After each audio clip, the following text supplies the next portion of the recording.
In the beginning was the Logos, the Big Bang, the primordial Om. Big Bang theory says that the physical universe spiraled out of an unimaginably hot and dense single point, called a singularity, billions of times smaller than the head of a pin.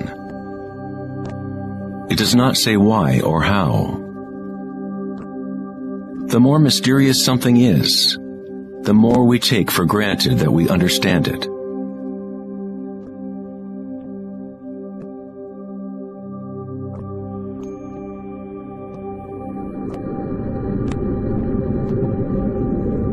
It was thought that eventually gravity would either slow the expansion or contract the universe in a big crunch. However, images from the Hubble Space Telescope show that the universe's expansion seems to be actually accelerating, expanding faster and faster as it grows out of the Big Bang. Somehow, there is more mass in the universe than physics predicted. To account for the missing mass, physicists now say that the universe consists of only 4% atomic matter, or what we consider normal matter. 23% of the universe is dark matter, and 73% is dark energy, what we previously thought of as empty space. It is like an invisible nervous system that runs throughout the universe, connecting all things.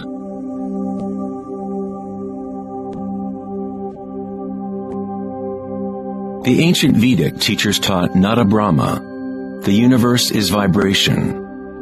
The vibratory field is at the root of all true spiritual experience and scientific investigation. It is the same field of energy that saints, Buddhas, yogis, mystics, priests, shamans, and seers have observed by looking within themselves. It has been called Akasha, the primordial Om, Indra's net of jewels, the music of the spheres, and 1,000 other names throughout history.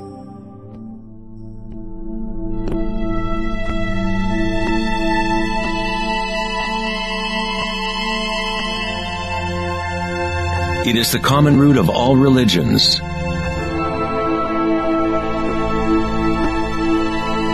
and the link between our inner worlds and our outer worlds.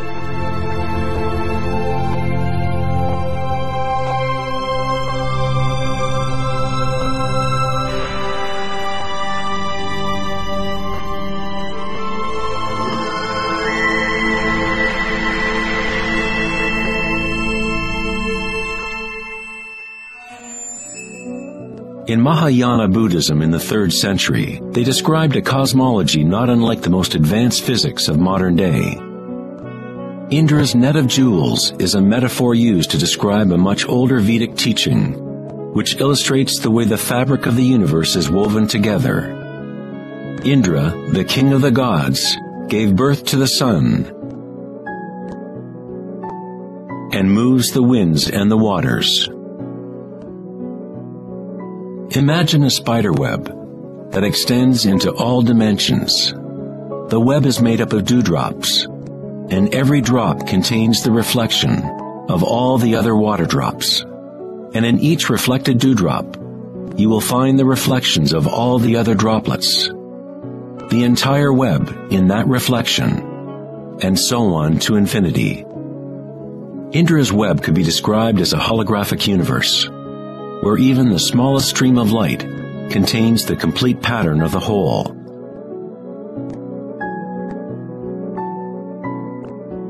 The Serbian-American scientist Nikola Tesla is sometimes referred to as the man who invented the 20th century. Tesla was responsible for discovering alternating current electricity and many other creations that are now part of everyday life. Because of his interest in the ancient Vedic traditions, Tesla was in a unique position to understand science through both an Eastern and Western model. Like all great scientists, Tesla looked deeply into the mysteries of the outer world, but he also looked deeply within himself. Like the ancient yogis, Tesla used the term Akasha to describe the etheric field that extends throughout all things. Tesla studied with Swami Vivekananda, a yogi who brought the ancient teachings of India to the West. In the Vedic teachings, Akasha is space itself, the space that the other elements fill, which exists simultaneously with vibration. The two are inseparable. Akasha is yin to prana's yang.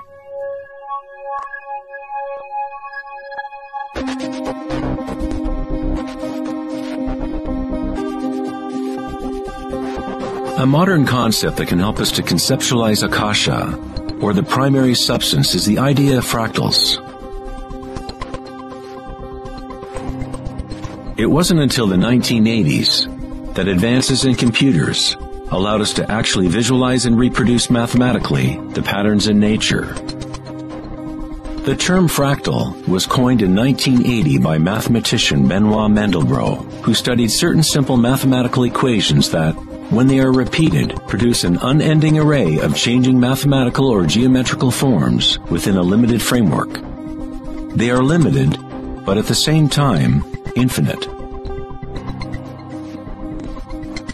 A fractal is a rough geometric shape that can be split into parts, each of which is at least approximately a reduced size copy of the whole pattern, a property called self-similarity. Mandelbrot's fractals have been called the thumbprint of God.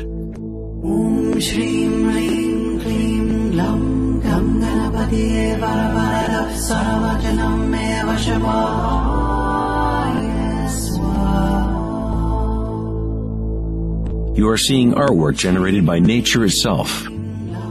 If you turn the Mandelbrot figure a certain way, it looks sort of like a Hindu deity or Buddha. This figure has been termed the Buddha-bro figure.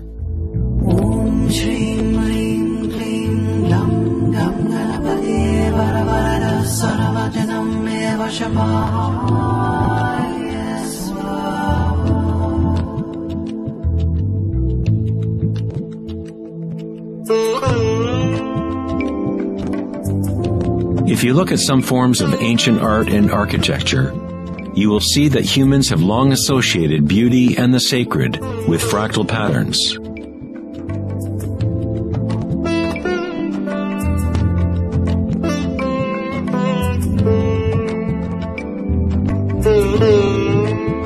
Infinitely complex, yet every part contains the seed to recreate the whole. Fractals have changed mathematicians' views of the universe and how it operates. With each new level of magnification, there are differences from the original. Constant change and transformation occurs as we traverse from one level of fractal detail to another.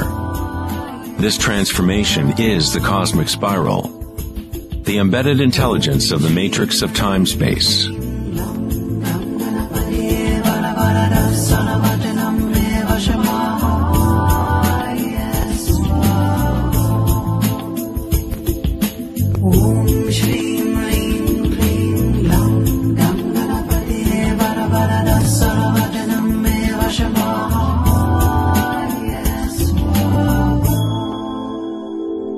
Fractals are inherently chaotic, full of noise and order.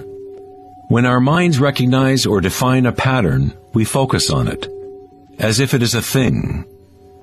We try to find the patterns we see as beautiful, but in order to hold the pattern in our minds, we must push away the rest of the fractal.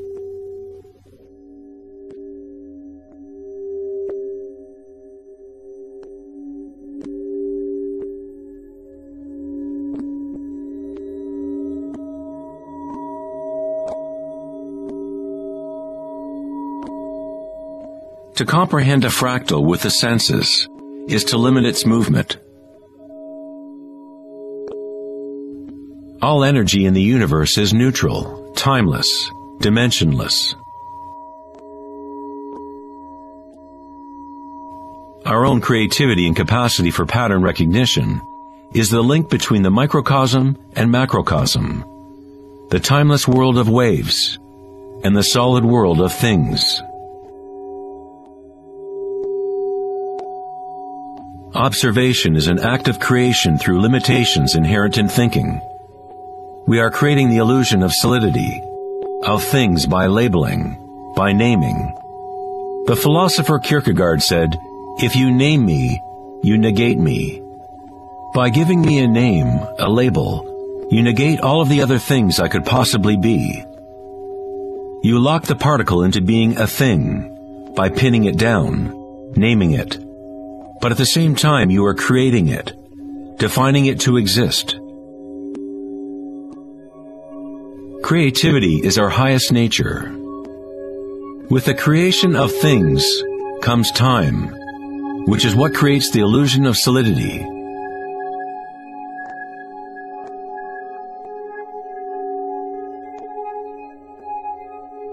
Einstein was the first scientist to realize that what we think of as empty space is not nothing. It has properties. And intrinsic to the nature of space is nearly unfathomable amounts of energy. The renowned physicist Richard Feynman once said, "There is enough energy in a single cubic meter of space to boil all the oceans in the world." Advanced meditators know that in the stillness lies the greatest power. The Buddha had yet another term for the primary substance, what he termed kalapas, which are like tiny particles or wavelets that are arising and passing away trillions of times per second.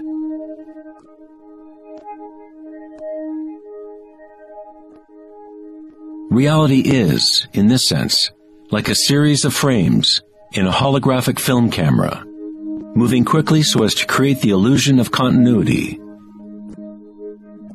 When consciousness becomes perfectly still, the illusion is understood, because it is consciousness itself that drives the illusion.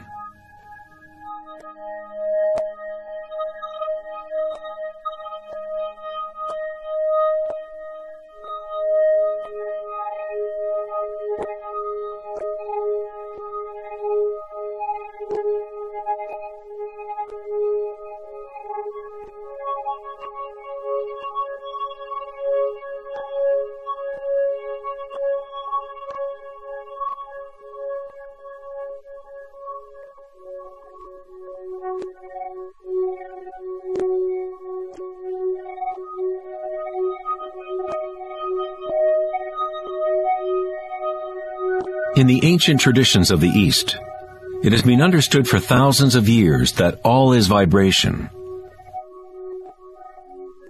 Nada Brahma, the universe is sound. The word nada means sound or vibration, and Brahma is the name for God. Brahma simultaneously is the universe and is the creator.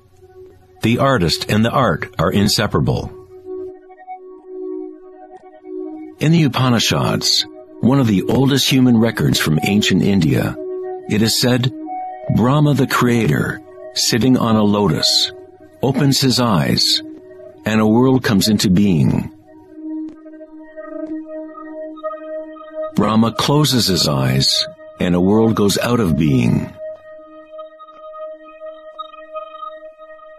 Ancient mystics, yogis, and seers have maintained that there is a field at the root level of consciousness.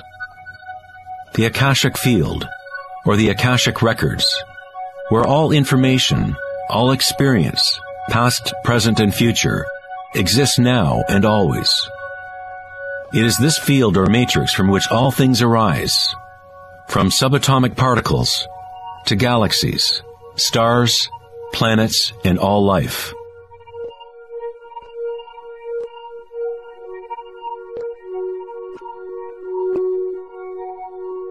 You never see anything in its totality, because it is made up of layer upon layer of vibration, and it is constantly changing, exchanging information with Akasha.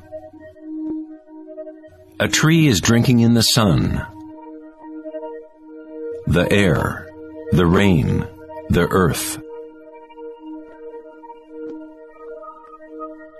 A world of energy moves in and out of this thing we call a tree.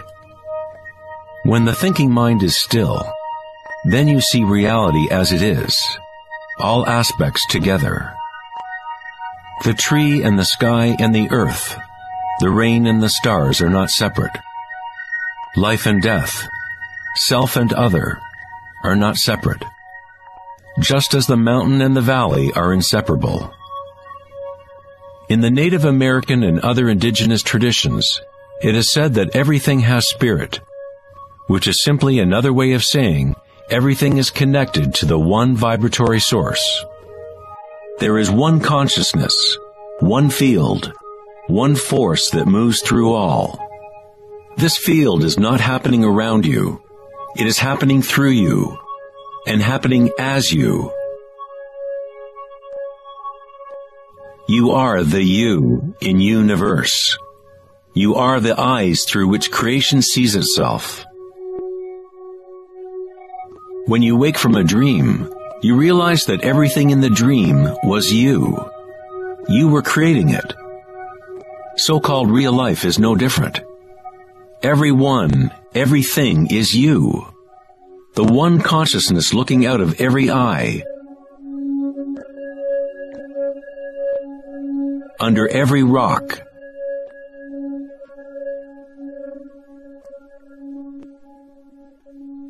Within every particle.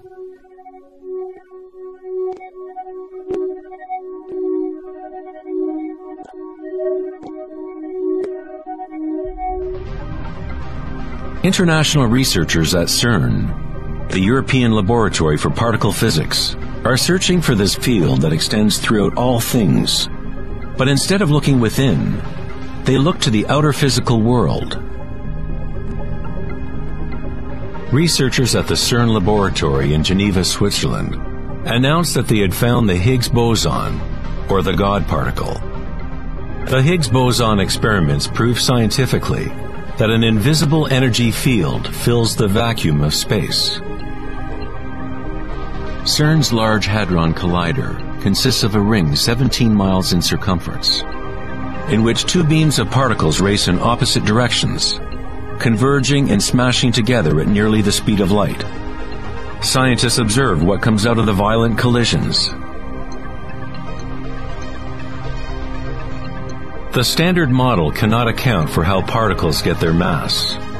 Everything appears to be made of vibration, but there is no thing being vibrated. It is as if there has been an invisible dancer, a shadow, dancing hidden in the ballet of the universe. All the other dancers have always danced around this hidden dancer. We have observed the choreography of the dance, but until now we could not see that dancer.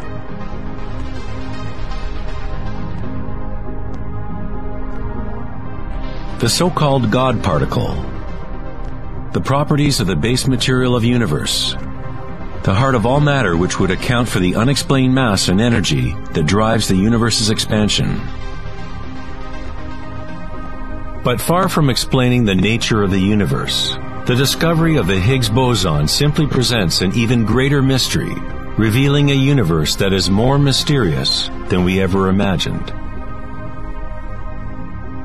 Science is approaching the threshold between consciousness and matter. The eye with which we look at the primordial field and the eye with which the field looks at us are one and the same.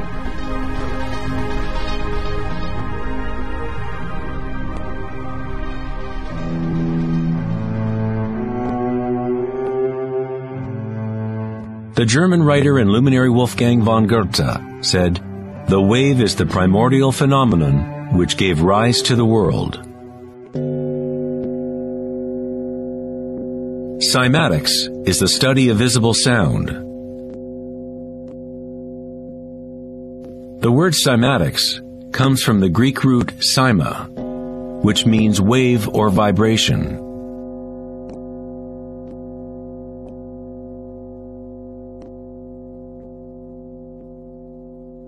One of the first Western scientists to seriously study wave phenomena was Ernst Chladni, a German musician and physicist who lived in the 18th century. Chladni discovered that when he spread sand on metal plates and then vibrated the plates with a violin bow, the sand arranged itself into patterns. Different geometrical forms appeared depending on the vibration produced.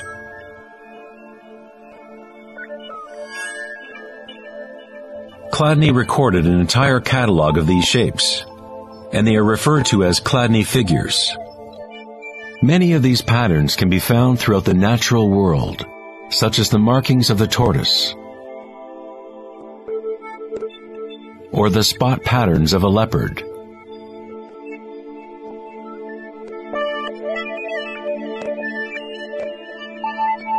Studying Chladni patterns or cymatic patterns is one secret way in which high-end guitar, violin, and other instrument makers determine the sound qualities of the instruments they make.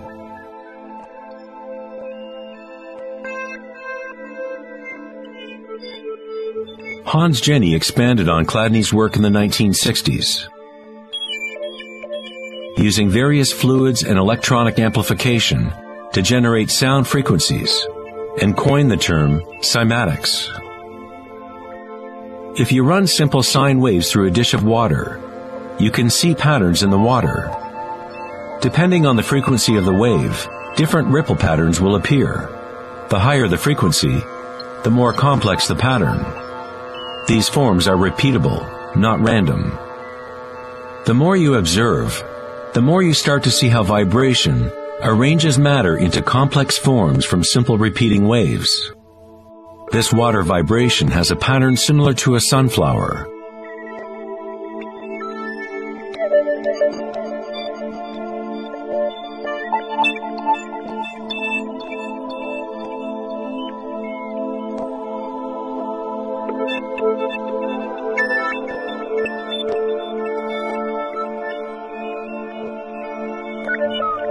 Simply by changing the sound frequency, we get a different pattern.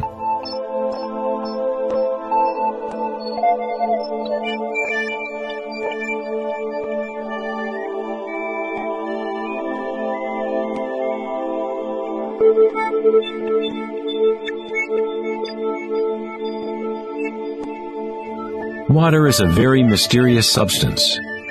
It is highly impressionable. That is, it can receive and hold on to vibration. Because of its high resonance capacity and sensitivity, and an inner readiness to resonate, the water responds instantaneously to all types of sonic waves. Vibrating water and earth make up the majority of mass in plants and animals.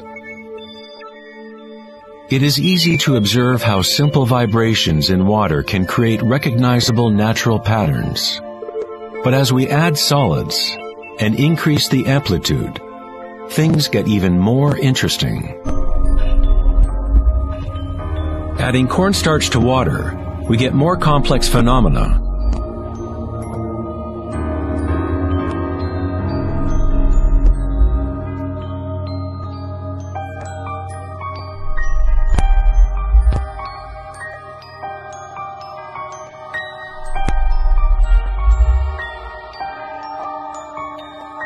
Perhaps the principles of life itself can be observed as vibrations move the cornstarch blob into what appears to be a moving organism.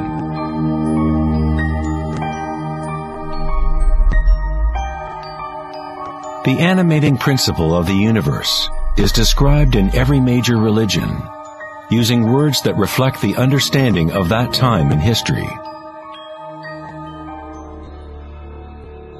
In the language of the Incas, the largest empire in pre-Columbian America, the word for human body is Alpa Kamasca, which means literally, animated earth. In Kabbalah, or Jewish mysticism, they talk about the divine name of God, the name that cannot be spoken. It cannot be spoken because it is a vibration that is everywhere.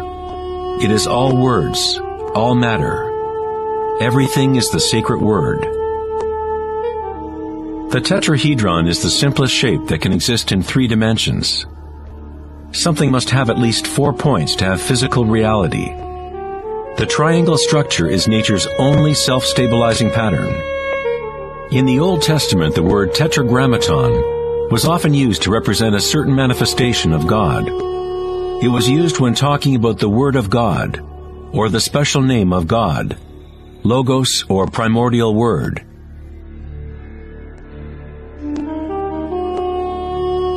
The ancient civilizations knew that at the root structure of the universe was the tetrahedral shape. Out of this shape, nature exhibits a fundamental drive toward equilibrium, Shiva, while it also has a fundamental drive towards change, Shakti.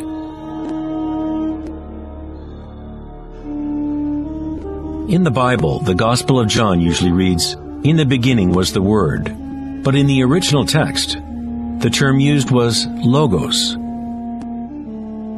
The Greek philosopher Heraclitus, who lived around 500 years before Christ, referred to the logos as something fundamentally unknowable, the origin of all repetition, pattern, and form.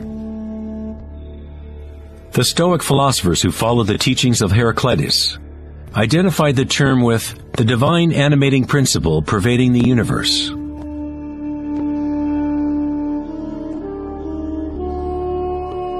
In Sufism, the Logos is everywhere, and in all things. It is that out of which the unmanifest becomes manifest.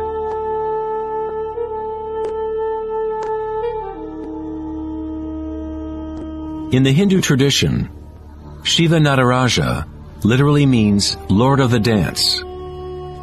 The whole cosmos dances to Shiva's drum. All is imbued or ensouled with the pulsation. Only as long as Shiva is dancing can the world continue to evolve and change. Otherwise, it collapses back into nothingness. While Shiva is representative of our witnessing consciousness, Shakti is the substance or stuff of the world.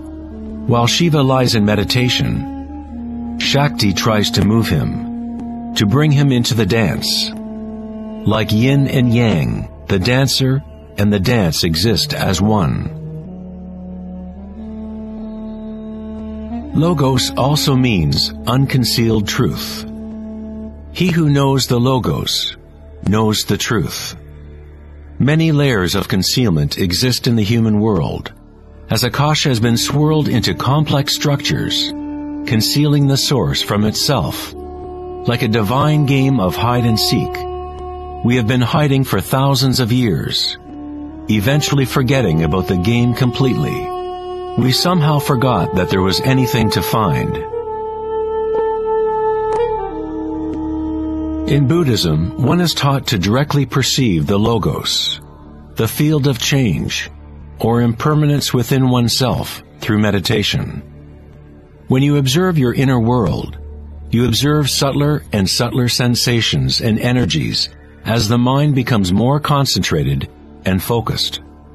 Through the direct realization of anicca, or impermanence at the root level of sensation, one becomes free of attachment to transient external forms. Once we realize there is one vibratory field that is the common root of all religions, how can we say, my religion, or this is my primordial Om, my quantum field?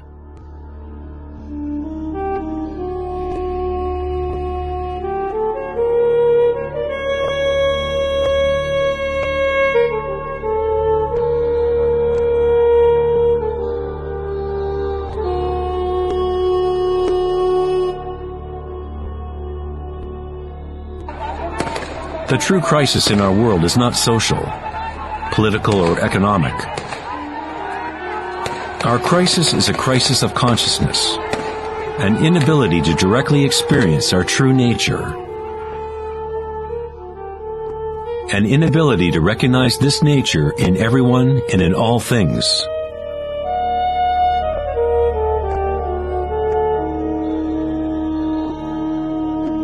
In the Buddhist tradition, the Bodhisattva is a person with an awakened Buddha nature. A Bodhisattva vows to help to awaken every being in the universe, realizing that there is only one consciousness. To awaken one's true self, one must awaken all beings.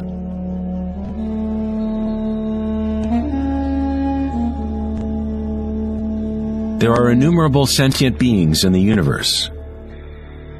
I vow to help them all to awaken.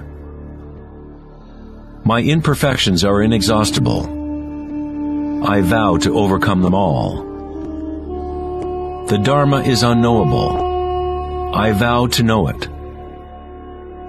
The way of awakening is unattainable.